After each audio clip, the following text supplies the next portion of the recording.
જય જિનેન્દ્ર. આપણે મંગલાચરણ કરી અને સમયસારનો સ્વાધ્યાય શરૂ કરીએ છીએ.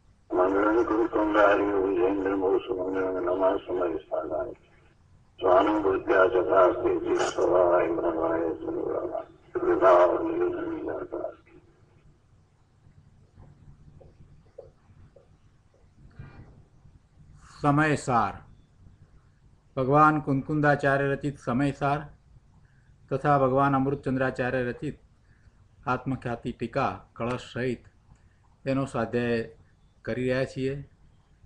એમાં સમયસારમાં નિર્જરા અધિકારમાં આપણે ગાથા 196 સુધી સ્વાધ્યાય કર્યો છે અને એના પછી આવતા કળશ 135 પણ આપણે કર્યો છે. હવે આગળ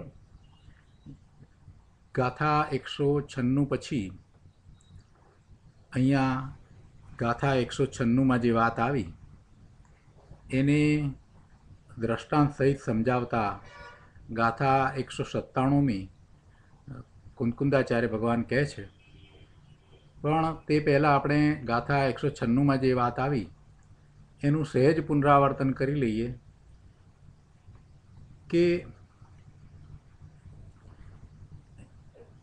કોઈ પુરુષ મદિરાને એટલે દારૂને અરતિ ભાવે અપ્રીતિથી પીએ છે તો તે એમાં ઉન્મત્ત થતો નથી, એમાં મોહિત થતો નથી, એમાં આવી જતો નથી. તેવી જ રીતે જ્ઞાની પણ દ્રવ્યના ઉપભોગ પ્રત્યે એટલે કે દ્રવ્યનો ઉપભોગ કરે છે ત્યારે એના પ્રત્યે અરતિ ભાવે, અત્યંત અરતિ ભાવે એટલે વૈરાગ્ય ભાવે વર્તે છે. તેથી એને નવા કર્મનો બંધ પડતો નથી. અહીંયા મહાત્મા એ દર્શાવ્યું છે કે સમ્યક દ્રષ્ટિ જ્ઞાની એ વૈરાગ્ય સહિત છે અને એ વૈરાગ્યનું મહાત્મા એટલું બધું છે કે એને લીધે એને નવા કર્મનો બંધ પડતો નથી. એ વિરાગી ભાવ, સમ્યક જ્ઞાન સહિતના વિરાગી ભાવનું સામર્થ્ય અહીંયા દર્શાવવામાં આવ્યું.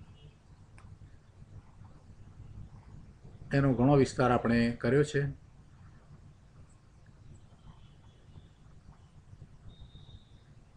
હવે ગાથા 197માં અહીંયા કહે છે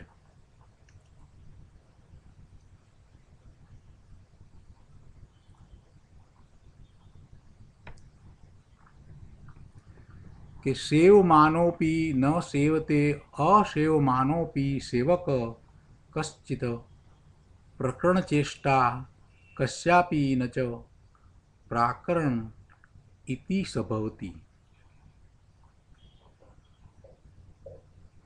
ગાથા 197 ગુજરાતીમાં લઈએ. સેવે છતાં નહીં સેવતો અણસેવતો સેવક બને, પ્રકરણ તણી ચેષ્ટા કરે પણ પ્રાકરણ જેમ નહીં ઠરે.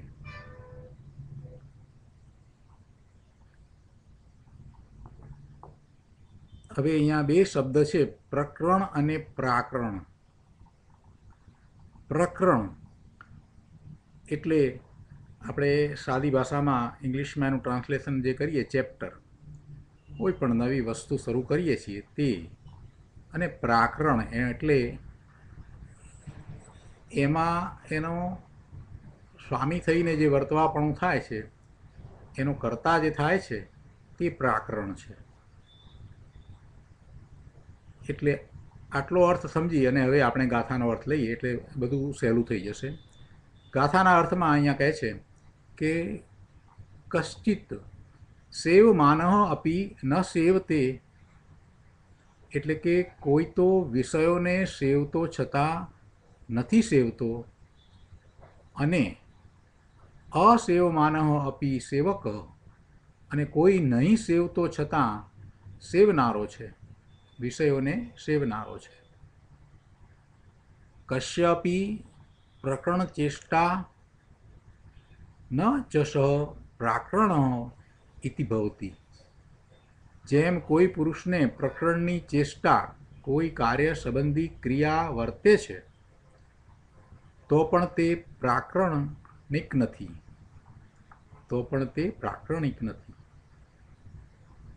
પ્રકરણ એટલે એ કાર્ય અને પ્રાકરણિક એટલે કાર્ય કરનારો.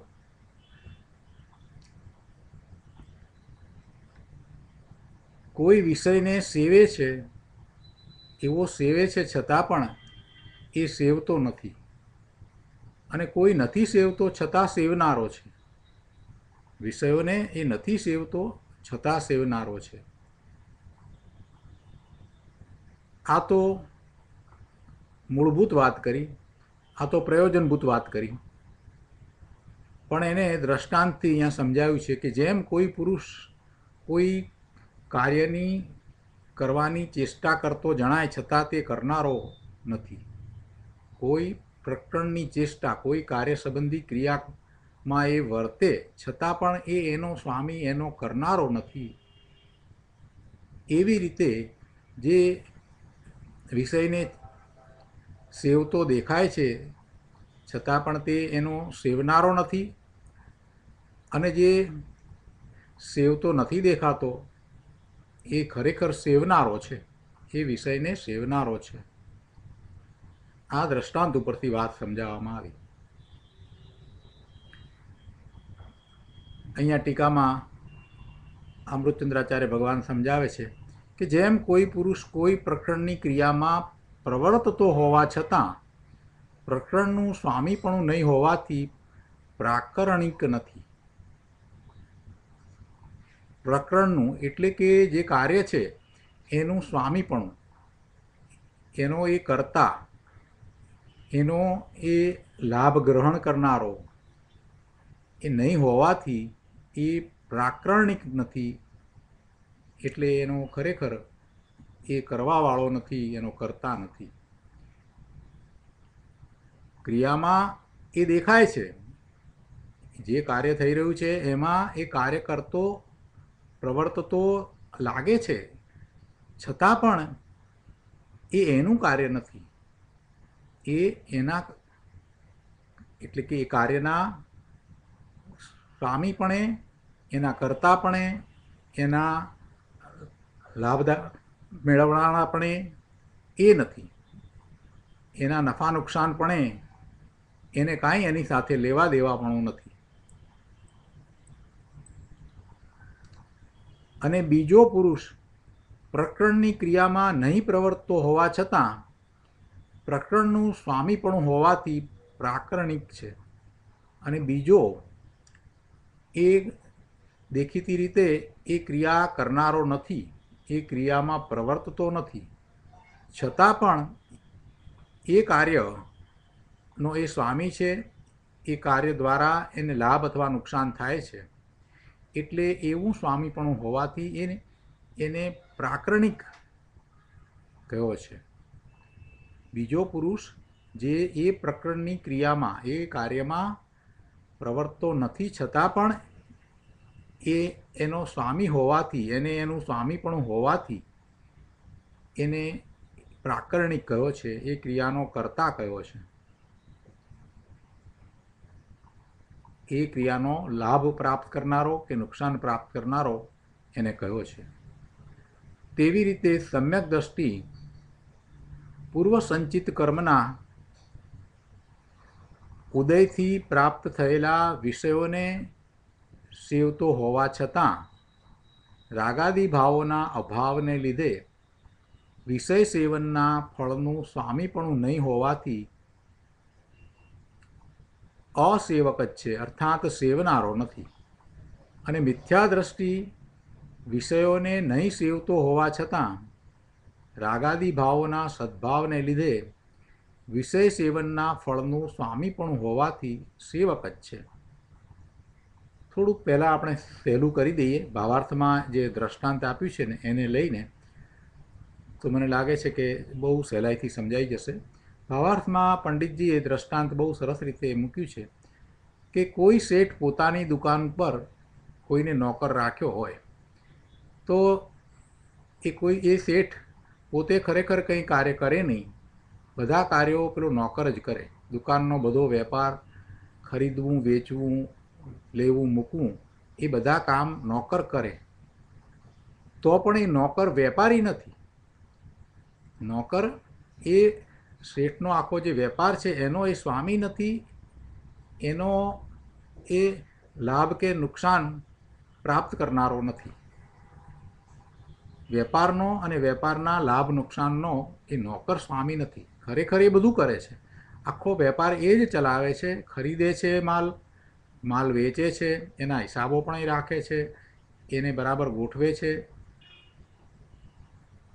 અને ગ્રાહકને બરાબર એ સાચવે છે. બધા કાર્યો એ નોકર કરે છે. છતાં પણ એ કાર્યમાં પ્રવર્તતો હોવા છતાં પણ એ એનો સ્વામી નથી. વેપારમાંથી થતા લાભ નુકસાન એને નથી થતા. તે તો માત્ર નોકર છે.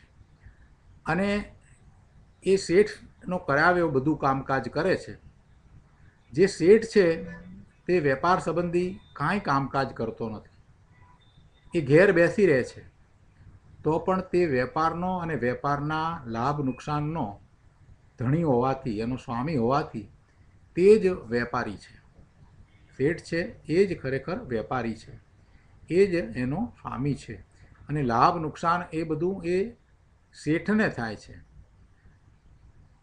આ દ્રષ્ટાંતને આપણે હવે સમ્યક દ્રષ્ટિ અને મિથ્યા દ્રષ્ટિ પર ઘટાડવાનું છે.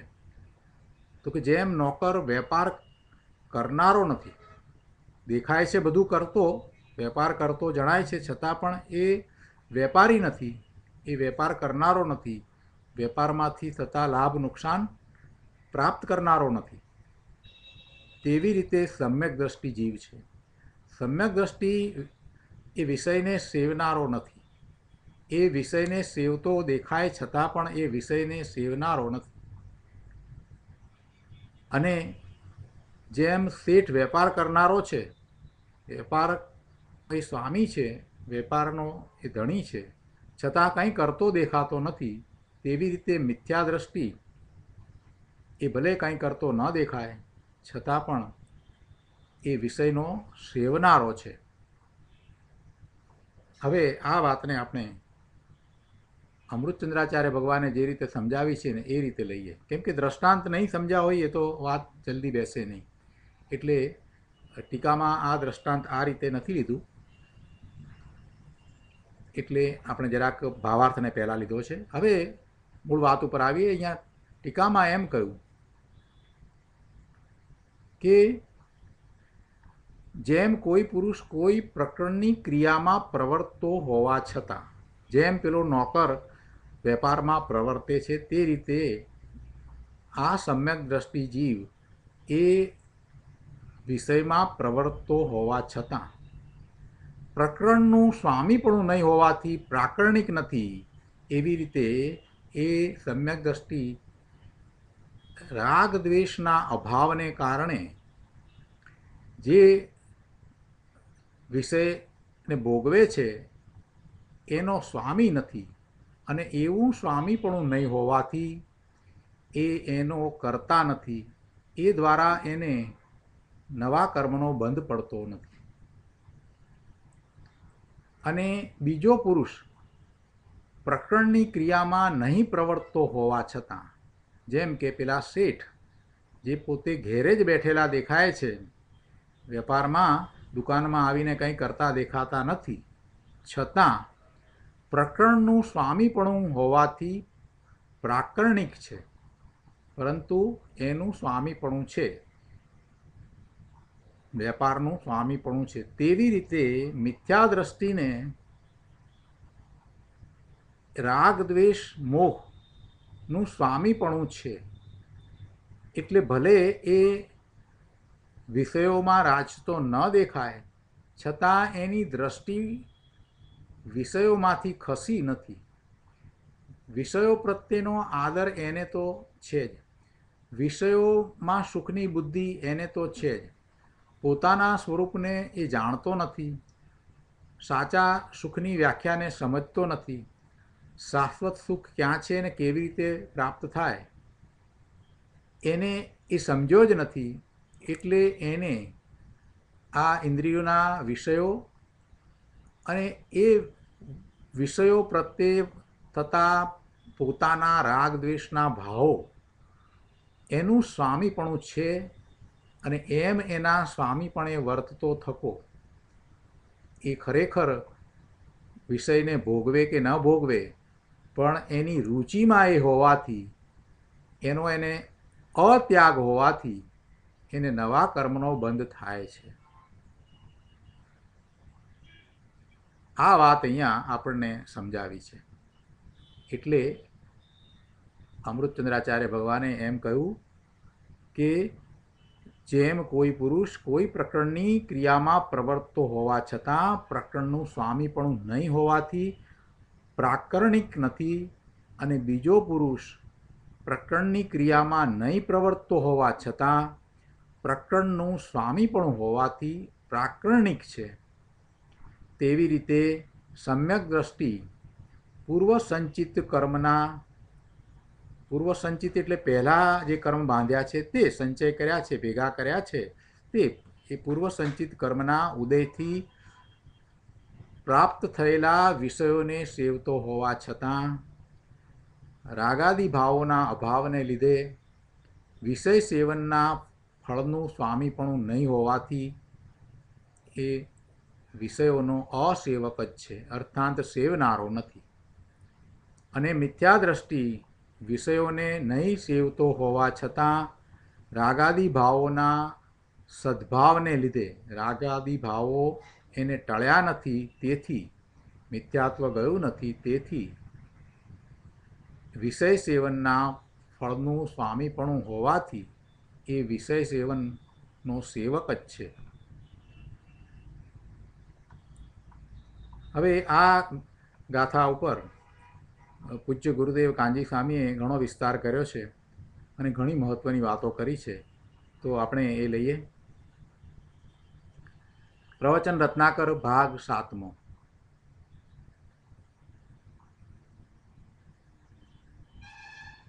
પાના નંબર 47 પર નીચે ગાથા 197 ટીકા ઉપરનું પ્રવચન. એમાં સૌથી છેલ્લા પેરેગ્રાફમાં ગુરુદેવ કહે છે કે જેમ કોઈ છોકરાના લગ્ન હોય અને તેના પિતાએ તે સંબંધી કોઈ અન્ય ગૃહસ્થને કામ સોંપ્યું હોય, તો તે ગૃહસ્થ તે કામમાં પ્રવર્તે છે, છતાં તે કામમાં તે ગૃહસ્થને સ્વામીપણું નથી. જો ગુરુદેવે આ બીજું ઉદાહરણ આપ્યું છે. લગ્ન સમયે સામાન્ય રીતે એવું બને છે કે ઘણા કામો હોય એટલે આપણે કોઈને કોઈ કામ બીજાને સોંપીએ. તો અહીંયા આ જે છોકરાના લગ્ન છે, એના પિતાએ એમના કોઈ મિત્રને આ લગ્ન સંબંધીના કામો સોંપ્યા છે, એવું ઉદાહરણ લઈ અને ગુરુદેવ સમજાવે છે કે એવા કોઈ ગૃહસ્થને કામ સોંપ્યું હોય તો તે ગૃહસ્થ તે કામમાં પ્રવર્તે છે, એ બરાબર કામ કરે છે, છતાં તે કામમાં તે ગૃહસ્થને સ્વામીપણું નથી. એને એમ નથી કે આ મારા દીકરાના લગ્ન છે, એમ નથી. આ કાર્ય હું મારું કરું છું એમ નથી, પણ મિત્રનું કામ કરે છે. તેથી ખરેખર એ કામનો કરનારો નથી, એને સ્વામીપણું નથી, તેથી તે કામનો કરનારો નથી. કેમ કે તે ગૃહસ્થ કામ તો છોકરાના પિતા વતી કરે છે. જે કંઈ કાર્ય કરે છે એ છોકરાના પિતા વતી કરે છે, એ પોતાનું કાર્ય છે એમ નથી. કંઈ પણ આપવું કે લેવું જે કંઈ કરે છે એ પેલા છોકરાના પિતા વતી કરે છે કે એમના વતી આ એ પોતે લઈ આવે છે કે આપી આવે છે, એમનું કાર્ય છે એમ કરે છે. જ્યારે છોકરાનો પિતા તે કામમાં પ્રવર્તતો નથી, છતાં તે કામનો પોતે સ્વામી હોવાથી તે કામ તેનું છે, તે કામનો તે કરનારો છે. તેવી રીતે સમ્યક દ્રષ્ટિ પૂર્વસંચિત કર્મના ઉદયથી, પહેલાંનો જે કર્મનો ઉદય આવ્યો છે એ ઉદયથી એટલે કે એવા ઉદયના નિમિત્તે, ઉદયથી એટલે ખરેખર તો શું છે કે ઉદયના નિમિત્તે સંયોગોની પ્રાપ્તિ તો થાય છે. ઉદયથી ફળ સ્વરૂપે જે પ્રાપ્તિ થાય છે તે એટલે એ પણ સંયોગ છે, અને એમાંય ખરેખર તો પૂર્વકર્મનો ઉદય છે. પૂર્વકર્મના ઉદયને કારણે એના વિશે આગળ ગુરુદેવે વાત સમજાવી છે. અહીંયા કહે છે કે પૂર્વ સંચિત કર્મના ઉદયથી પ્રાપ્ત થયેલા વિષયોને સેવતો હોવા છતાં રાગાદી ભાવોના અભાવને લીધે વિષય સેવનના ફળનું સ્વામીપણું નહીં હોવાથી અસેવક જ છે. આ સમ્યક દ્રષ્ટિની વાત કરી.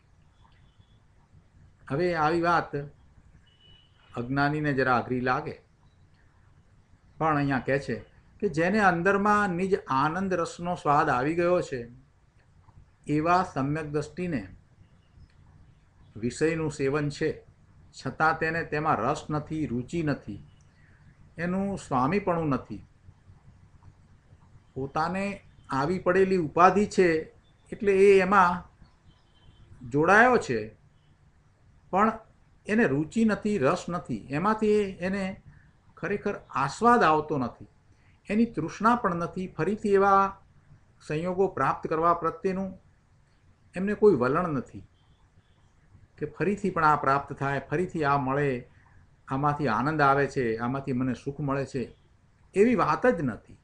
એમને તો એના પ્રત્યે તીવ્ર અરતિ છે, અરુચિ છે, એમને એમાં રસ નથી. સમ્યક દ્રષ્ટિને પોતાના સ્વરૂપમાંથી આવતા આનંદમાંથી જ રસ પ્રાપ્ત થાય છે, અને એ સ્વરૂપમાંથી આવતા આનંદનો રસ એવો છે કે જગતના કોઈપણ પદાર્થ, કોઈપણ સંયોગોમાંથી આવતા જે આનંદ છે એને બધાને ફિક્કા પાડી દે એવો રસ છે. એમાં એને પછી કંઈ સુખની બુદ્ધિ રહેતી નથી. જગતના પદાર્થોના ભોગવવાના ભાવ ને એ હણી નાખે છે એવો નિજ આત્મ રસ છે. આત્મામાંથી આવતો રસ છે એ જગતના પદાર્થોને ભોગવવાનો ભાવ જે થતો હતો એ ઉત્પન્ન થવા જ દેતો નથી. કેમ કે પેલો આનંદનો રસ જે છે તે અમૃત સમાન છે, અને આ જગતના પદાર્થોની રુચિ કરીને એમાંથી આનંદ પ્રાપ્ત કરવાની જે બુદ્ધિ છે, જે વિકલ્પ છે, એ તો દુઃખરૂપ છે. તો સમ્યક દ્રષ્ટિ જ્ઞાનીને નિજ આનંદ રસનો સ્વાદ આવી ગયો છે, અને એવા સમ્યક દ્રષ્ટિને વિષયનું સેવન છે, ઇન્દ્રિયો દ્વારા વિષયનું સેવન છે, છતાં તેને તેમાં એટલે કે ઇન્દ્રિયો દ્વારા વિષયના સેવનની અંદર રસ નથી, રુચિ નથી.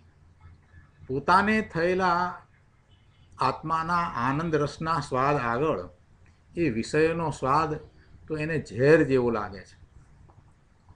એને એ સ્વાદ તો ઝેર જેવો લાગે છે. આગળ ત્રીજા પેરેગ્રાફમાં કહે છે કે પૂર્વ સંચિત કર્મના ઉદયથી, એમ લીધું છે ને, એટલે કે પૂર્વે બાંધેલા કર્મના ઉદયથી જ્ઞાનીને સંયોગો મળ્યા છે, અને તેના સેવનનો રાગ હોવા છતાં તેમાં રસ રુચિ નથી. આનંદના અનુભવનું જ્યાં અંદરમાં જોરદાર પરિણમન છે, એટલે કે આત્મામાંથી આવતા આનંદના અનુભવનું, આત્મામાંથી આવેલા આનંદનો અનુભવ એને થયો છે, સ્વાનુભૂતિ છે. એ સ્વાનુભૂતિ વખતે જે અલૌકિક આનંદનું વેદન હતું એ અવિસ્મરણીય છે, એટલે કે ભૂલાતું નથી, એ જતું નથી. અને સાથે જે ભેદ જ્ઞાન અનુભવ સહિતનું થયું કે પોતે કોણ છે, પોતે આ વર્તમાન પર્યાય જેવડો કે વર્તમાન પર્યાય જેવો નથી, પોતે ભગવાન આત્મા ત્રિકાળ જ્ઞાયક છે, આવો જે અનુભવ, એ અનુભવનું બળ અંદરમાંથી સતત આવ્યા કરે છે. એટલે એ વાત એને જતી નથી, એ બહારમાં રહ્યો છે, વિકલ્પમાં રહ્યો છે તે વખતે પણ એ અંદરમાંથી એ બળ એને સતત આવ્યા કરે છે. એટલે આનંદના અનુભવનું જ્યાં અંદરમાં જોરદાર પરિણમન છે ત્યાં એ વિષય રાગ એ ટકતા નથી. વિષય રાગ કાંઈ એવા જોરદાર નથી એમ અહીંયા તો કહેવું છે. ગુરુદેવ દાખલો આપીને સમજાવે છે કે જેમ એકવાર જેણે મીઠા મધુર દૂધપાકનો સ્વાદ ચાખ્યો હોય તેને રાતી જુવારના રોટલા ફીકા લાગે છે, તેમ આનંદના રસ આગળ જ્ઞાનીને વિષયનો રસ નિરસ અથવા વિરસ લાગે છે. આગળ કહે છે કે સમ્યક દ્રષ્ટિ પૂર્વ સંચિત કર્મના ઉદયથી પ્રાપ્ત થયેલા વિષયને, એટલે કે સાતાનો ઉદય હોય તો અનુકૂળ સામગ્રી મળે છે ને. હવે સામગ્રી તો સામગ્રીના ઉપાદાનના કારણે આવે છે અને કર્મનો ઉદય તેમાં નિમિત્ત છે. પુણ્યબંધ થયો હતો અને હવે એનો ઉદય આવ્યો છે, એટલે એ ઉદય ખરેખર કંઈ સામગ્રી આપે છે એમ નથી. સામગ્રીમાં એને મિલકત મળી. એનો પુણ્યનો ઉદય એવો હતો કે એવા ઉદયના ફળ સ્વરૂપે એને મિલકત મળી.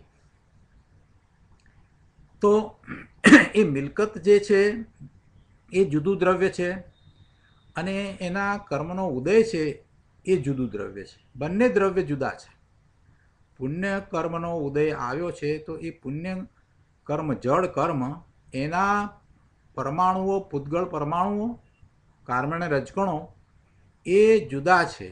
એ ઉદયમાં આવ્યા છે તો એ કર્મ ઉદયમાં આવ્યું છે એ જુદું છે અને જે આ સામગ્રી મળી એના ફળ સ્વરૂપે જે સામગ્રી મળી એ જુદી છે.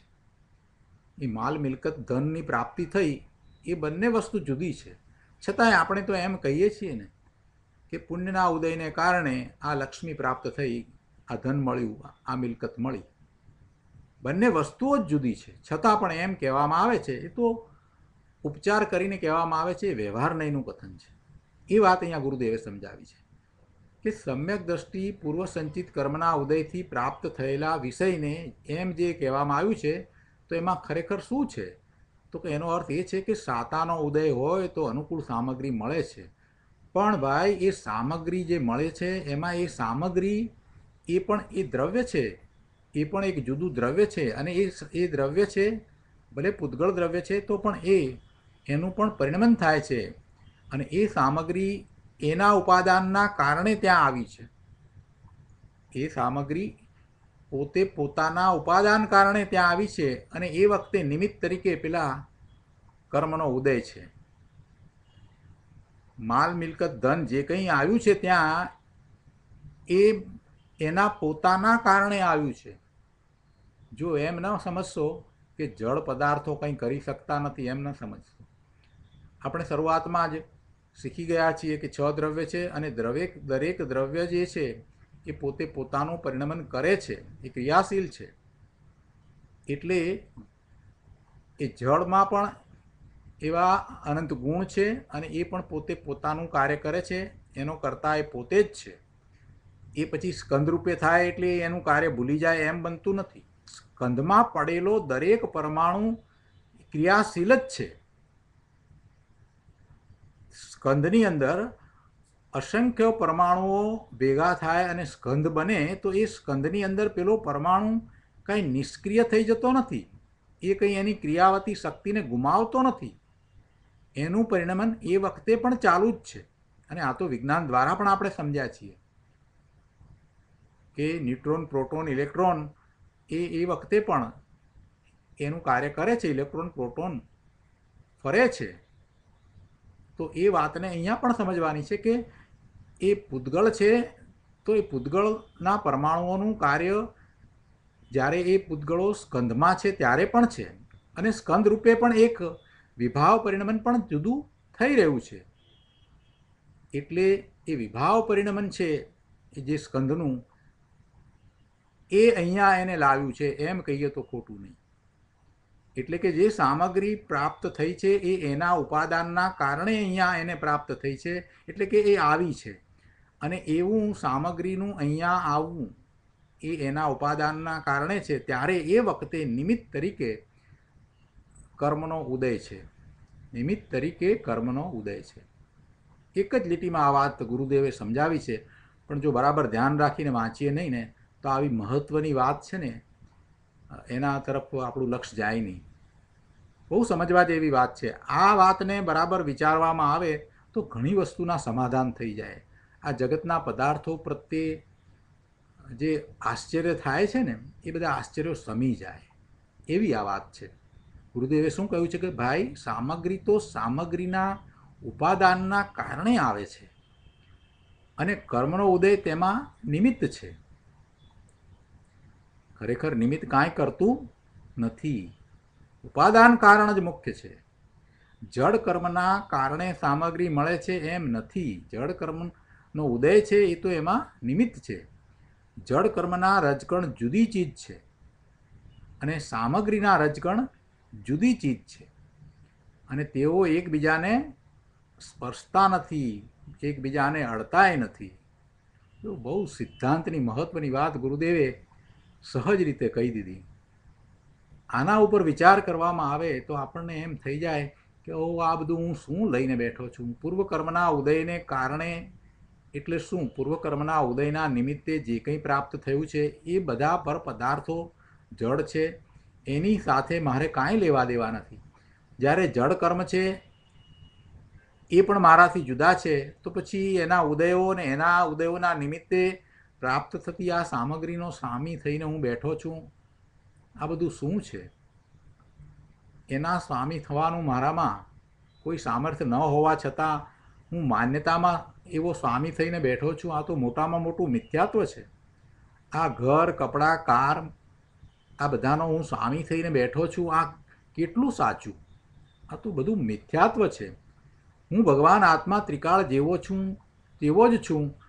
હું બદલાઈ શકતો જ નથી. એ વાતને ભૂલીને હું આ બધું શું લઈને બેઠો છું? ખૂબ વિચાર કરવા જેવી વાત છે પ્રભુ. આપણે એક બીજું ઉદાહરણ લઈએ. આ મહત્ત્વની વાત આવી છે તો આપણે એ વાતને આજે બહુ સારી રીતે વિચારીએ કે જ્યારે આપણે કેમિસ્ટ્રીમાં અભ્યાસ કરતા હોઈએ ત્યારે આપણે જાણીએ છીએ કે H2Oની અંદર પણ ઓક્સિજન રહેલો છે. પાણીની અંદર ઓક્સિજન છે.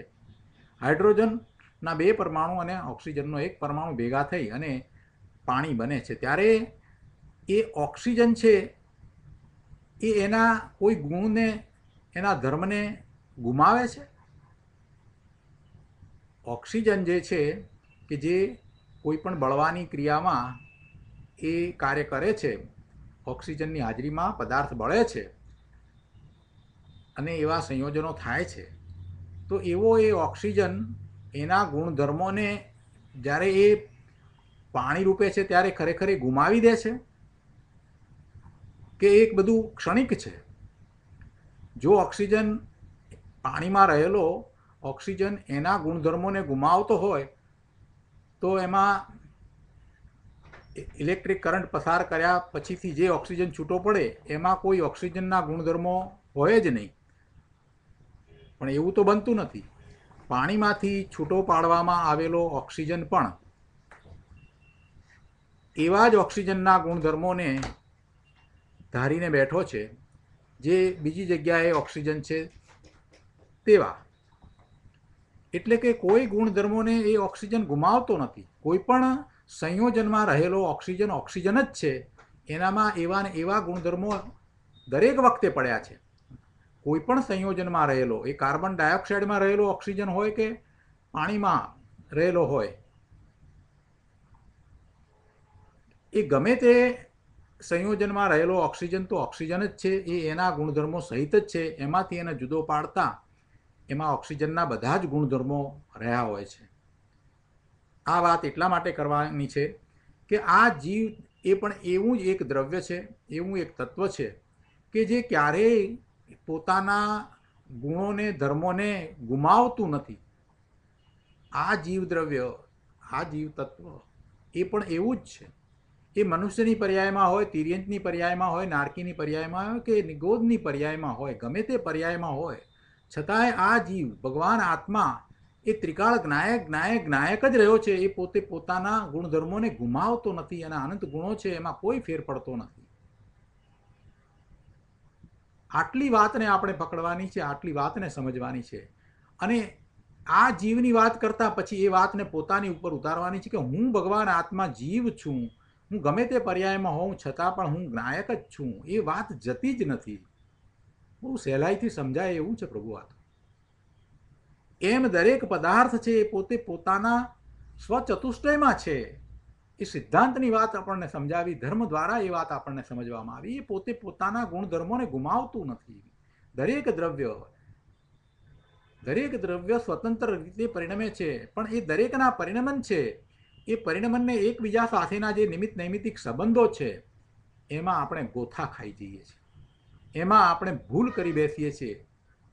બસ એ જ અજ્ઞાન છે. દરેક દ્રવ્યની સ્વતંત્રતા અને એના સ્વતંત્ર પરિણમનનો સ્વીકાર થવો જ જોઈએ. ગુરુદેવે અહીંયા એ વાત લીધી છે કે ભાઈ આ કર્મના ઉદયોની વાત કરી તો કર્મના ઉદયો છે એ જળ કર્મ છે, અને એ જળ કર્મ જે છે એને કારણે સામગ્રી મળે છે એ તો ઉપચારથી કથન કરવામાં આવ્યું.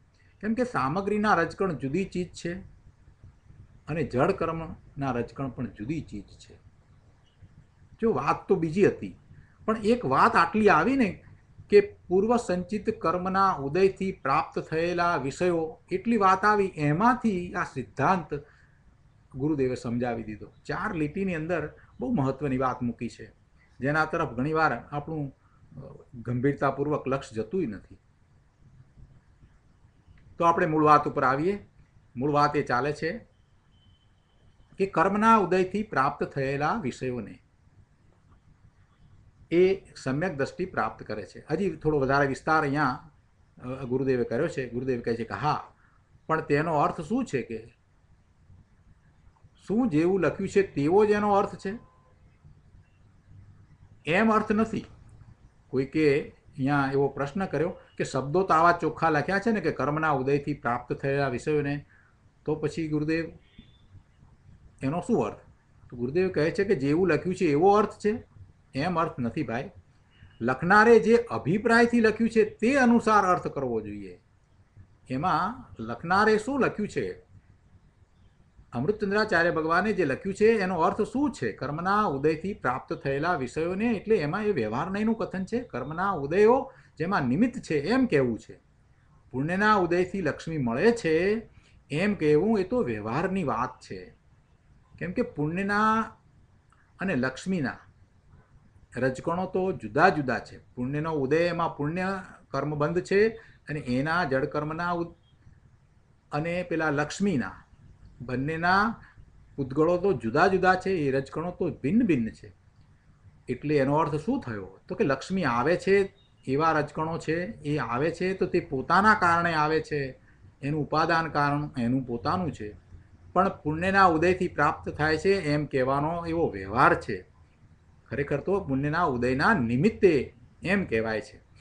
તેવી રીતે પૈસા જાય કે ન હોય તો તે પાપના ઉદયથી છે એમ કહેવાનો પણ વ્યવહાર છે. પાપ કર્મનો ઉદય છે માટે પૈસા આવ્યા નથી એમ ખરેખર નથી, પણ એવો વ્યવહાર, એવો ઉપચાર કરીને કહેવામાં આવે છે. ખરેખર તો પૈસા તે કાળે સ્વયં આવવાના ન હતા તેથી નથી આવ્યા. પૈસા એ વખતે નહોતા આવવાના એટલે નથી આવ્યા. અને પરમાણુનું એવું પરિણમન થવાનું ન હતું તેથી ન થયું. એ વાત યથાર્થ છે. એટલે આ વાતને જેમ છે તેમ સમજવી જોઈએ. કેમ કે કેટલા બધા કથનો છે તે વ્યવહાર નહીંના કથનો હોય છે. એને કહેવા શું માગે છે એ અપેક્ષાથી સમજવા જોઈએ. અહીંયા વાત હતી કે પૂર્વ સંચિત કર્મના ઉદયથી પ્રાપ્ત વિષયોને એમ કહ્યું ને, ત્યાં વિષયો અર્થાંત સામગ્રી, એ સામગ્રી તો પોતાના ઉપાદાનના કારણે પ્રાપ્ત થઈ છે. એ સામગ્રી પોતાના ઉપાદાનના કારણે અહીંયા આવી છે. પણ તેમાં નિમિત્ત કોણ છે? તો કહે છે કે પૂર્વ સંચિત કર્મ, પૂર્વ સંચિત કર્મનો ઉદય. બસ આ નિમિત્તનું જ્ઞાન કરાવવા વ્યવહારથી કહ્યું કે પૂર્વ સંચિત કર્મના ઉદયથી વિષયો પ્રાપ્ત થયા છે. એ વિષયો સામગ્રી પ્રાપ્ત થઈ છે. ખરેખર તો સામગ્રીના પરમાણુ તે કાળે સ્વતંત્ર રીતે પરિણમન એટલે ગતિ કરીને સંયોગપણે આવ્યા છે અને એમ જ આવવાના હતા. હવે ગાથાની મૂળ વાત ઉપર આવીએ. ટીકામાં જે કહ્યું છે તેને સમજીએ તો અહીંયા પાના નંબર 49 ઉપર ચોથા પેરેગ્રાફમાં કહે છે કે સમ્યક દ્રષ્ટિ પૂર્વકર્મના ઉદયથી પ્રાપ્ત વિષયોને સેવે છે અને છતાં અસેવક છે. અસેવક છે. જો ભાષા જોઈ, વિષયો તો પોતપોતાના કારણે આવ્યા છે. વિષયો તો પોતપોતાના કારણે આવ્યા છે, પણ તેમાં પૂર્વકર્મનો ઉદય નિમિત્ત છે. તો પૂર્વકર્મના ઉદયથી વિષયો પ્રાપ્ત થયા છે એમ વ્યવહારથી કહ્યું. અને વળી તે વિષયોને એવી સામગ્રીને સમ્યક દ્રષ્ટિ સેવે છે એમ કહ્યું.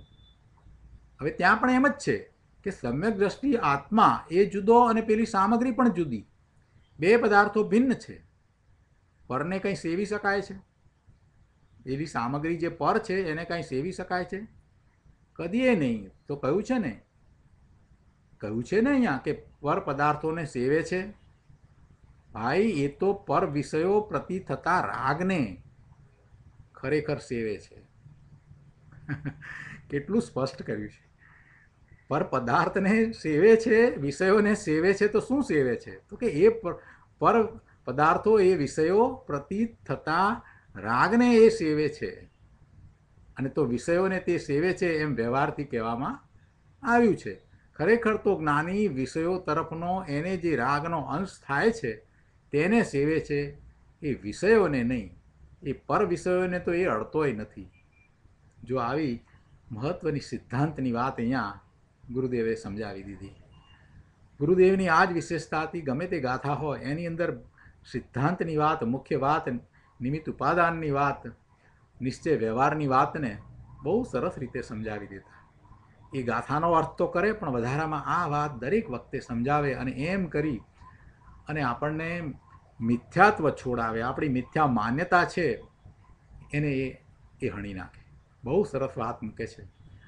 પ્રભુ, આ રોજે રોજ સ્વાધ્યાય કરીએ છીએ એ એટલા માટે જ કરીએ છીએ કે એ વાતની આપણને દ્રઢતા થાય. અને એક દિવસ એવો આવશે કે કોઈક વસ્તુ એવી હૃદયને એ સ્પર્શી જશે કે પછી બધું બહુ સહેલું થઈ જશે. પછી બધું બરાબર લાગશે. જેમ લાગશે કે બરાબર જ છે બધું. દ્રષ્ટિ બદલાઈ જશે. રોજે રોજ સ્વાધ્યાયમાં આવી વાત આવે છે.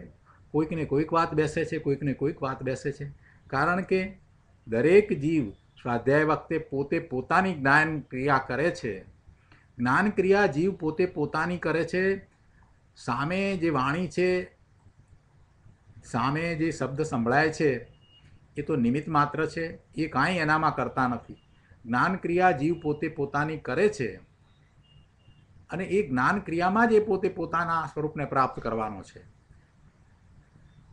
એટલે એમાં આ જળ વાણી કાંઈ કરે છે એમ છે જ નહીં. વાણીના પૂતગળો જુદા છે અને જીવની પોતાની જ્ઞાન ક્રિયા છે એ જુદી વસ્તુ છે. બંને ભિન્ન વસ્તુ છે. વાણી જળ છે અને એ જે જ્ઞાન ક્રિયા છે એ તો ચેતન છે. એ એનું જ્ઞાન છે. ગુરુદેવ અહીંયા આગળ વાત કરે છે કે જે આ પદાર્થોની વાત જે કરીને, પદાર્થો બંને જુદા છે એ બધી વાત કરવામાં આવીને, દ્રવ્યની સ્વતંત્રતાની વાત કરવામાં આવીને, એટલે હવે અહીંયા વાત કરે છે કે અહીંયા આપણે જે ગાથામાં વાત જે છે તો બીજી વાત કરવી છે. અહીંયા તો કહે છે કે જ્ઞાની વિષયોને સેવતો થકો અસેવક છે. એ વાત આપણે તો અહીંયા કરવી છે. આ સૂક્ષ્મ વાત છે કે જ્ઞાની વિષયોને સેવક છે છતાં એ અસેવક છે. અગાઉની ગાથામાં આપણે વાત આવી છે અને એને અહીંયા તો વધારે ભાર આપીને કહેવી છે કે જ્ઞાનીને રાગાદી ભાવોનો અભાવ છે. જેણે ચિદાનંદ રસ સ્વરૂપ સચ્ચિદાનંદમય ભગવાન આત્માના આનંદના રસનો સ્વાદ ચાખ્યો છે એવા ધર્મી જ્ઞાની જીવને રાગના રસની રુચિ નથી. તેથી તેને વિષયોનો સ્વાદ લુખ્ખો અને બેસ્વાદ કડવો ઝેર જેવો લાગે છે. તેથી કહ્યું કે જ્ઞાની વિષયોને સેવે છે છતાં અસેવક છે. અને ઘણા બધા દાખલા દ્વારા આપણને આ વાત સમજાવી કે પદાર્થોને ખરેખર એ સેવી શકતો નથી, પણ એના પ્રત્યે સેવવાનું જે થાય છે એમાં રાગનો અંશ પડ્યો છે. તો પણ એવા રાગના અંશ પ્રત્યે પણ એને રુચિ નથી. એમ એ જ્ઞાની એનો સેવતો છતાં પણ અસેવક છે. પણ અજ્ઞાની જીવ આવા અભિપ્રાયને સમજે નહીં, એટલે એ કયા નયનું કથન છે એ સમજે નહીં, એટલે એને એમાં વાંધા પડે છે. ભાઈ, દરેક વાતમાં એ કઈ અપેક્ષાએ કહેવાય છે એ બરાબર સમજવું જોઈએ. શબ્દાર્થ, આગમઅર્થ, નયાર્થ, મતાર્થ અને ભાવાર્થ એમ 5 પ્રકારે ખરેખર તો અર્થ કરી અને તાત્પર્ય કાઢવું જોઈએ. વસ્તુનું સ્વરૂપ જ્યારે સમજીએ ત્યારે શબ્દાર્થ, આગમઅર્થ એટલે આગમાર્થ, નયાર્થ કયા નયનું કથન છે એ, મતાર્થ એટલે બીજા મતમાં કઈ રીતે વાત કરી છે અને અહીંયા આ મતમાં અહીંયા કઈ રીતે વાત કરી છે તે, અને એનો ભાવાર્થ એમાં શું ભાવ છે. એમ એ 5 પ્રકારે એનું રહસ્ય સમજી અને તાત્પર્ય કાઢવું જોઈએ. ઘીનો ઘડો કહીએ છીએ ને આપણે, તો કાંઈ ઘડો ઘીનો છોડો છે, એ તો ઉપચાર કરવામાં આવ્યો છે. એટલે એવા વ્યવહાર તો હોય કથનમાં, તો એમ જ વ્યવહારથી જ કહેવામાં આવે. કેમ કે આખો ઉપદેશ છે એ વ્યવહારથી જ કહેવામાં આવ્યો છે. એ શબ્દમાં જે વાત આવી છે પણ એનો અર્થ 5 પ્રકારે કરવો જોઈએ.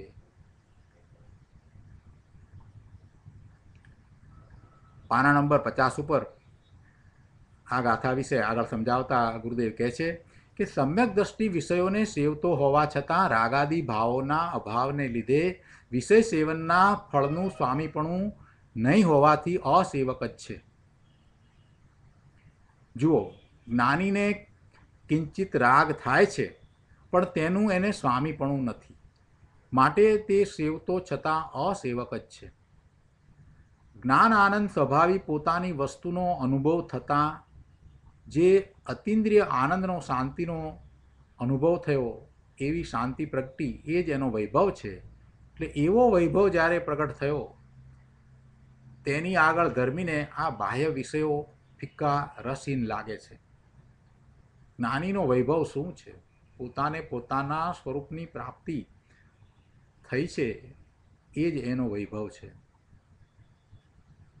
આચાર્ય ભગવાને શરૂઆતમાં જ કહ્યું ને કે અમે અમારા વૈભવથી આ સમયસાર કહીશું. એ વાત આગળ ગાથામાં આવી ને, તો કેવો વૈભવ છે?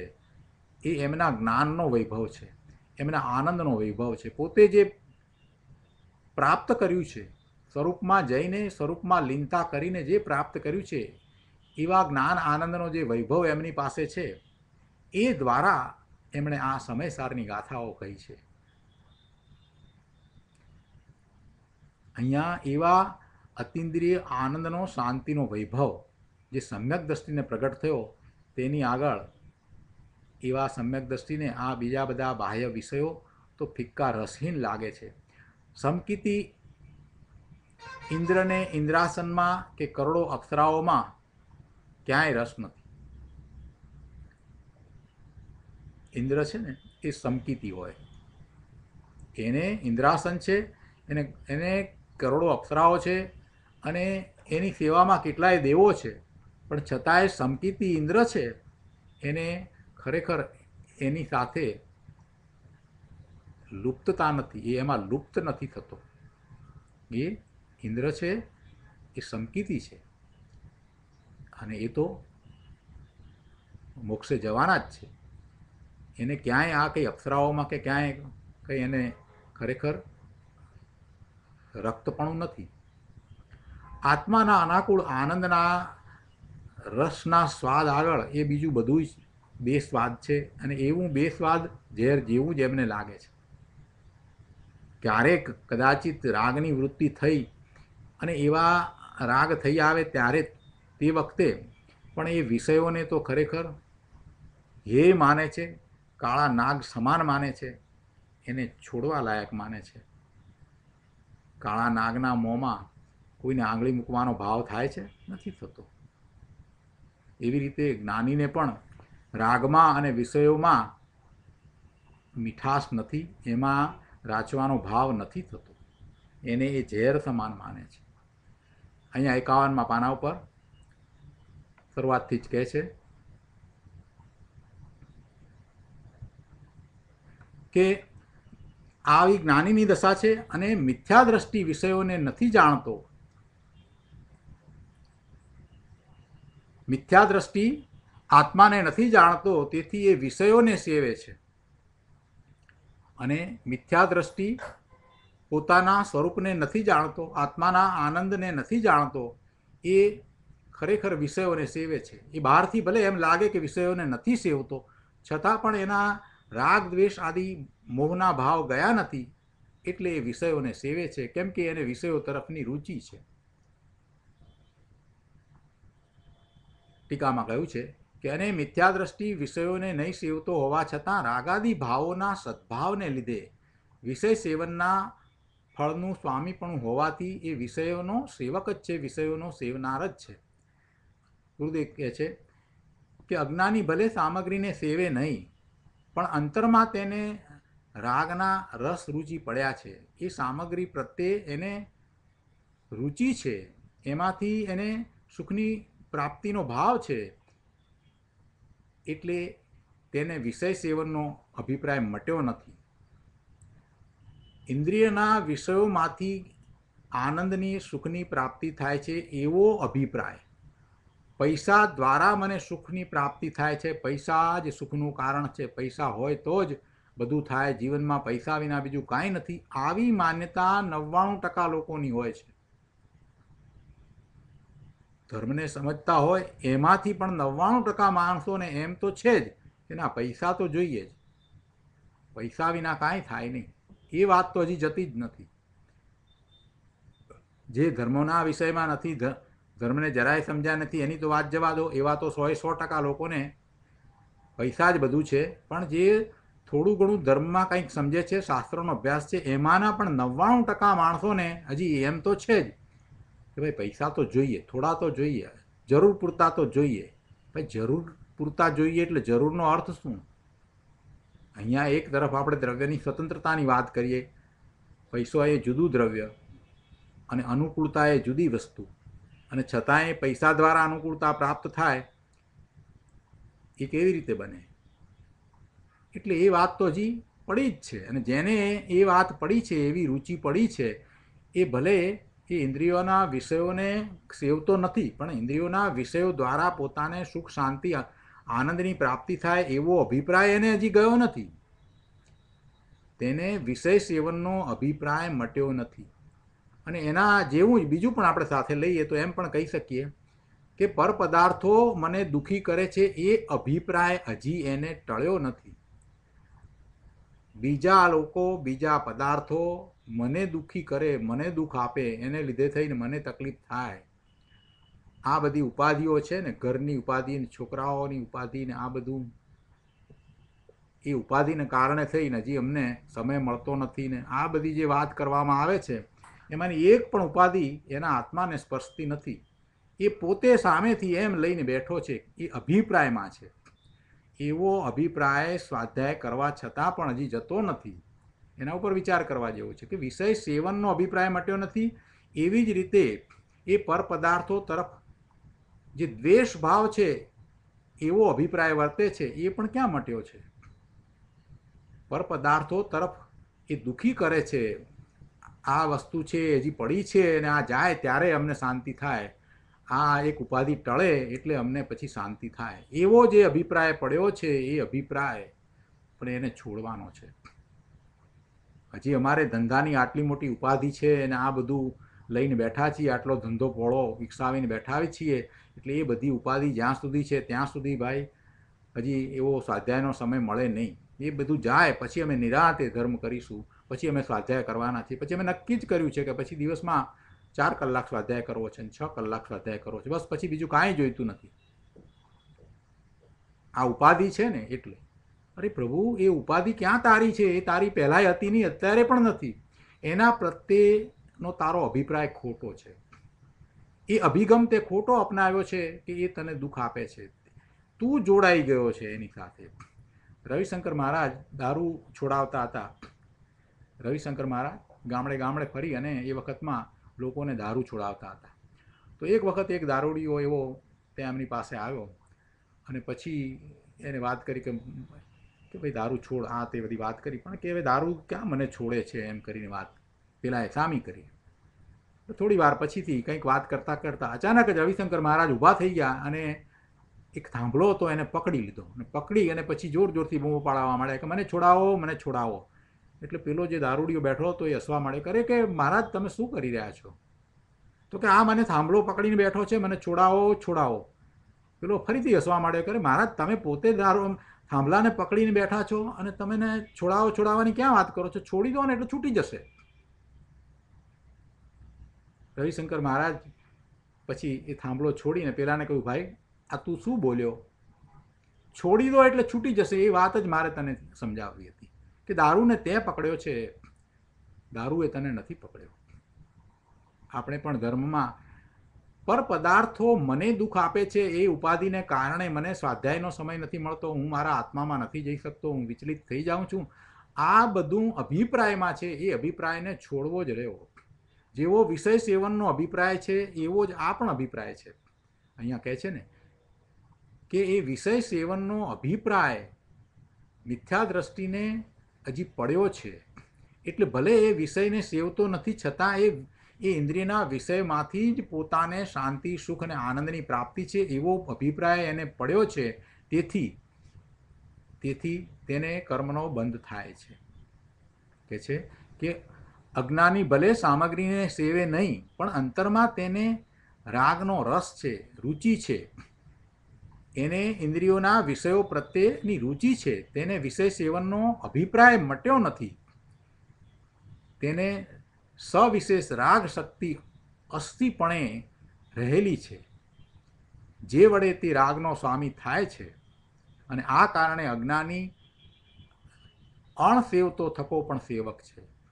સેવતો નથી છતાં પણ એ સેવક છે, અને જ્ઞાની સેવતો થકો અસેવક છે. એટલે એ બંને વચ્ચે આ રીતે ફેર છે. જ્ઞાની સેવતો થકો અસેવક છે અને અજ્ઞાની અણસેવતો થકો સેવક છે. આવી વાત પાઠમાં કરી છે. અહીંયા કોઈકે કહ્યું કે ગુરુદેવ તમે પાઠનો કંઈક જુદો અર્થ કરો છો, ભલે કર્મને લઈને નહીં તો પણ જ્ઞાનીને રાગનો ભાવ તો કંઈક આવી જાય છે ને. અને આગળ ગાથા 194માં પણ આવી ગયું ને કે જ્ઞાની પણ કર્મના ઉદયને સાતા અસાતાને ઓળંગતો નથી. કર્મનો ઉદય આવ્યો છે, એમાં સાતા કે અસાતા આવી છે, એને એ ઓળંગતો નથી અને તેને પર્યાયમાં સુખ દુઃખ વેદાય છે, તો પછી તેને અસેવક કેમ કહ્યો? એ સેવે છે છતાં અસેવક કેમ કહ્યો? આ તો અસત્ય છે, આ તો જુઠ્ઠું છે. ગુરુદેવે ફરીથી આ વાત સમજાવી. ગુરુદેવ કહે છે કે બાપુ એમ નથી ભાઈ, ધર્મી જીવ એને કહીએ જેને અંતરમાં આત્મસંવેદનમાં અતિન્દ્રિય આનંદના સ્વાદનું વેદન થયું છે. અતિન્દ્રિય આનંદના સ્વાદનું વેદન થયું છે. આ વ્રત કરે ને તપ કરે ને ભક્તિ કરે માટે ધર્મી છે એમ નહીં, કેમ કે એ તો બધો શુભભાવ છે. આ તો સર્વ રાગના વિકલ્પથી ભિન્ન પડીને નિર્વિકલ્પ આનંદ રસના સ્વાદને જેણે ચાખ્યો છે, નિર્વિકલ્પ વિકલ્પ વિના પોતાના સ્વરૂપમાંથી આવતા આનંદના રસને જેને આસ્વાદ્યો છે, તે ધર્માત્મા છે, તે ધર્મી છે, જ્ઞાની છે. આવા ધર્મી જીવને રાગમાં રુચિ નથી, રસ નથી, એને રાગના પોષણ ન હોય. ભાઈ એ રાગ એને તો ઝેર જેવો લાગે. રાગનું ધણીપણું એને નથી. આખું વિશ્વ તેને પર પદાર્થ તરીકે ભાસે છે, એવી જેની શ્રદ્ધા છે, એવી જેની માન્યતા છે. તેથી તેમાં તેને રસ નથી. વિશ્વ છે, કિંચિત રાગ છે, પણ એમાં એને રસ નથી, રુચિ નથી, સ્વામિત્વ નથી. તેથી કહ્યું કે એ સેવવાવાળો સેવક હોવા છતાં પણ એ અસેવક છે, ભોગતા હોવા છતાં પણ એ અભોગતા છે. આવી વાત છે. અહીંયા ભાવાર્થ ઉપરના પ્રવચનમાંથી થોડીક વાત આપણે લઈએ, પછી સ્વાધ્યાય આપણે પૂરો કરીએ છીએ. ભાવાર્થ ઉપરના પ્રવચનમાં એક મહત્ત્વની વાત છે. 53મા પાના ઉપર 3જા પેરેગ્રાફમાં કહે છે કે શુદ્ધ ચિદાનંદ ઘન સ્વરૂપ ભગવાન આત્મા છે, પોતાનો આત્મા. શુદ્ધ ચિદાનંદ ઘન સ્વરૂપ ભગવાન આત્મા છે, તેમાં અંતર્મુખ થઈ અનુભવ કરતા અતિન્દ્રિય આનંદનો સ્વાદ આવવો અને આવો હું આનંદ સ્વરૂપ પૂર્ણ પરમાત્મા છું એવી પ્રતીતિ થવી તે સમ્યક દર્શન છે. જો અહીંયા ગુરુદેવે સ્પષ્ટ કહ્યું છે, અહીંયા ત્રીજા પુરુષ એક વચનની વાત નથી. અહીંયા તો એમ કહ્યું કે આવો હું, અહીંયા હું એના ઉપર જોર છે. શુદ્ધ ચિદાનંદ ઘન સ્વરૂપ ભગવાન આત્મા છે, તેમાં અંતર્મુખ થઈ અનુભવ કરતા અતિન્દ્રિય આનંદનો સ્વાદ આવવો અને આવો હું આનંદ સ્વરૂપ પૂર્ણ પરમાત્મા છું એવી પ્રતીતિ થવી તે સમ્યક દર્શન છે. આવા સમ્યક દર્શન વિના જૈન ધર્મ શું ચીજ છે એ લોકોને ખબર નથી. બાપુ, સમ્યક દર્શન એ જ ધર્મનું પહેલું પગથિયું છે અને આત્મા અનુભવની સ્થિરતા દ્રઢતા થવી તે જૈન ધર્મ છે. બાકી આ સિવાય વ્રત તપ દયા દાન આદિ કાંઈ ધર્મ નથી. એ તો બધો સુખભાવ છે. તો આ રીતે આ ગાથા આપણે પૂરી કરીએ છીએ. આનો બીજો બધો ઘણો વિસ્તાર આપણે કરી ચૂક્યા છીએ. આજનો સ્વાધ્યાય આપણે અહીંયા સુધી રાખીએ છીએ. હવે પહેલાં આપણે આજના સ્વાધ્યાય સંબંધી આપના પ્રતિભાવ અથવા પ્રશ્ન હોય તો વિચાર કરીએ.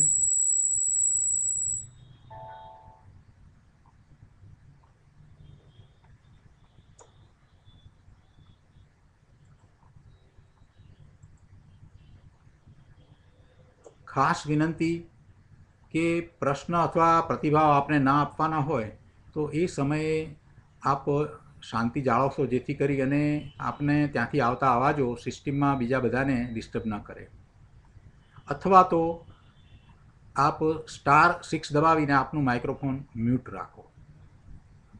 જ્યારે આપણે પ્રેઝન્ટેશન મોડ ઉપરથી કોન્વર્સેશન મોડ ઉપર મૂકીએ છીએ ત્યારે સ્વાધ્યાયમાં બેઠેલા બધાની એ એક જવાબદારી થાય છે કે જો એ પોતે જ અંદર વાતચીત કરતા હોય તો *6 દબાવીને માઇક્રોફોન મ્યુટ રાખે, અથવા તો એ સમય પૂરતી શાંતિ જાળવે. કેમ કે કોન્વર્સેશન મોડ વખતે આપણે બીજાને સાંભળવાના છે. તો એ વખતે ખરેખર તો બધાએ શાંતિ જાળવવી જોઈએ કે કોઈને પ્રતિભાવ આપવા છે, કોઈને પ્રશ્ન કરવો છે, કંઈક વાત છે. કેમ કે આપણે સ્વાધ્યાય કરીએ છીએ સાથે એ વાતને પણ સમજવાની છે કે બીજાઓને જે વિચાર આવ્યો છે, વિકલ્પ આવ્યો છે, એ શું છે, અને એ દ્વારા આપણું જ્ઞાન વધે છે. એના ઉપર આપણે પણ વિચાર કરીએ છીએ.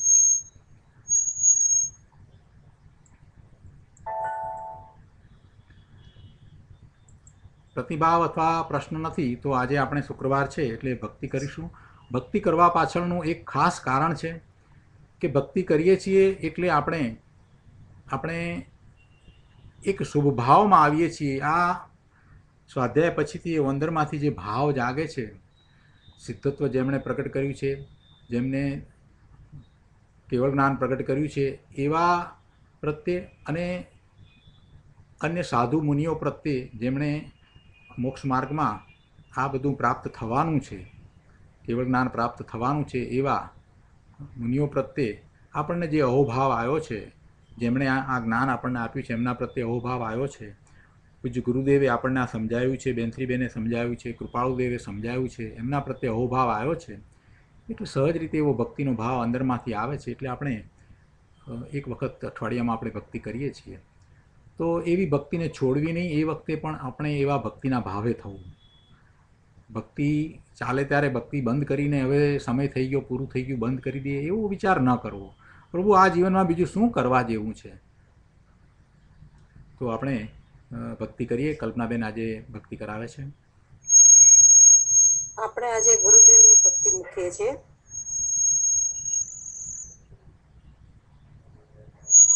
ગુરુવર કહાન કા ગુરુવર કહાન કા યહ સંદેશ મહાન आत्म ध्यान में लीन हो पाओ पद निर्वाण.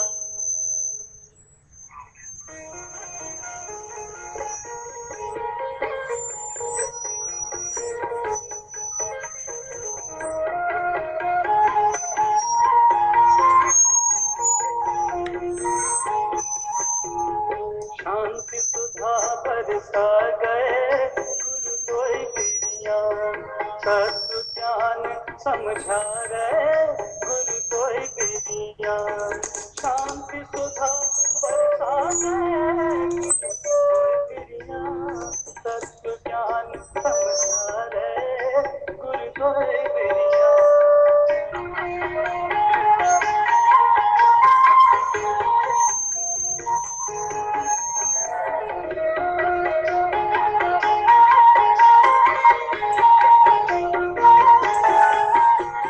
अनेकांत और साध बात पथ दर्शाया सुन करके सारे जग का मन हर्षाया अनेकांत और साध बात पथ दर्शाया सुन करके सारे जग का मन हर्षाया इनपन छावर हीरा मोती और मणिया ज्ञान सुधा बरसा है गुरु कोई बिरिया तत्व ज्ञान समझा है गुरु कोई बिरिया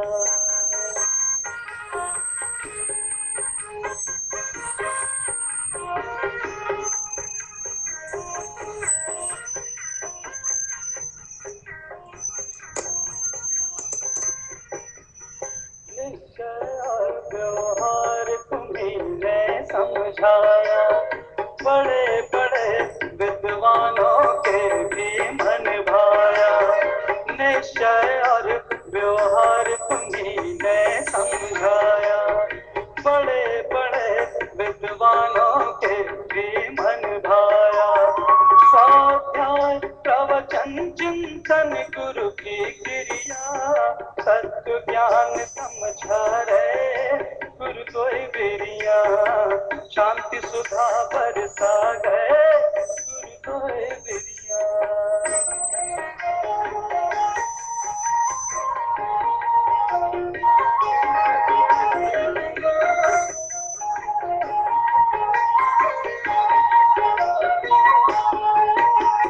समय सार के गणधर बन कर तुम आए कर दिए अंधेरे दूर हृदय में जो छाए समय सार के गणधर बन कर तुम आए कर दिए अंधेरे दूर हृदय में जो छाए मैं पढ़ूं हजारों बार गुरु तोरी पुण्या शांति सुधा बरसा गए गुरु कोई बिरिया तत्व ज्ञान समझा गए गुरु कोई बिरिया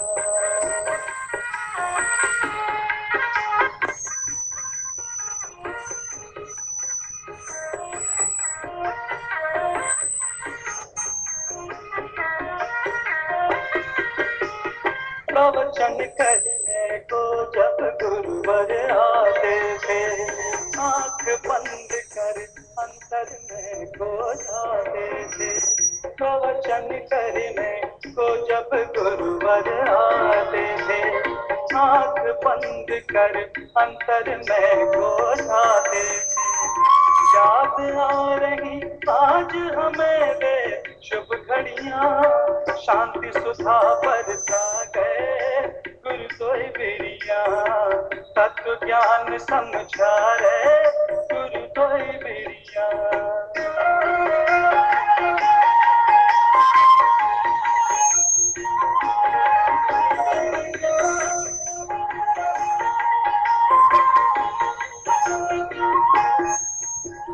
स्वर्णपुरी की पुण्य धरा सुखकारी है आगम मंदिर की शोभा अति प्यारी है स्वर्णपुरी की पुण्य धरा सुखकारी है आगम मंदिर की शोभा अति प्यारी है सदगुरु देव को यहाँ मिली शीतल छैया शांति सुधा बरसा गए गुरु कोई बिरिया तत्व ज्ञान समझा रे गुरु कोई बिरिया शांति सुधा बरसा गए गुरु कोई बिरिया एक એનાઉન્સમેન્ટ છે, એક અગત્યની સૂચના છે પ્રભુ. આપણે આ રવિવારે 9મી તારીખે શિકાગોના ટાઈમ એટલે સેન્ટ્રલ ટાઈમ 11 વાગે એક ઓડિયો વિઝ્યુઅલ સ્વાધ્યાય કરવાના છીએ. એમાં વિષય છે પંડિત ટોડરમલજીની રહસ્યપૂર્ણ ચિઠ્ઠી. મોક્ષમાર્ગ પ્રકાશકમાં છેલ્લે જે રહસ્યપૂર્ણ ચિઠ્ઠી આપવામાં આવી છે એ રહસ્યપૂર્ણ ચિઠ્ઠી આપણે લેવાના છીએ. રવિવારે શિકાગો ટાઈમ 11 વાગે આ રવિવારે. અને આ જે રીતે સ્વાધ્યાય આપણે એમની સાથે સ્કાઈપ ઉપર કરીશું એટલે એમને તો ત્યાં ઓડિયો વિઝ્યુઅલ લાઈવ દેખાશે અને ઇન્ટરેક્ટિવ થશે, પણ સાથે ને સાથે યુસ્ટ્રીમ ઉપર પણ આપણે આ સ્વાધ્યાય કરીશું જેથી બધા એમાં ઉપસ્થિત રહી શકે. અને મારી ઈચ્છા એવી છે કે આપણે કોન્ફરન્સ ફોન દ્વારા પણ આપણે આ રાખીશું, એટલે એ વખતે પણ કોન્ફરન્સ ફોનમાં પણ જે લોકો હોય એ લોકો પણ સાથે પોતે પ્રશ્ન અથવા તો પ્રતિભાવ આપી શકે. તો આ રવિવારે 11 વાગે આપણે ફરીથી પાછા મળીએ છીએ. જય જિનેન્દ્ર.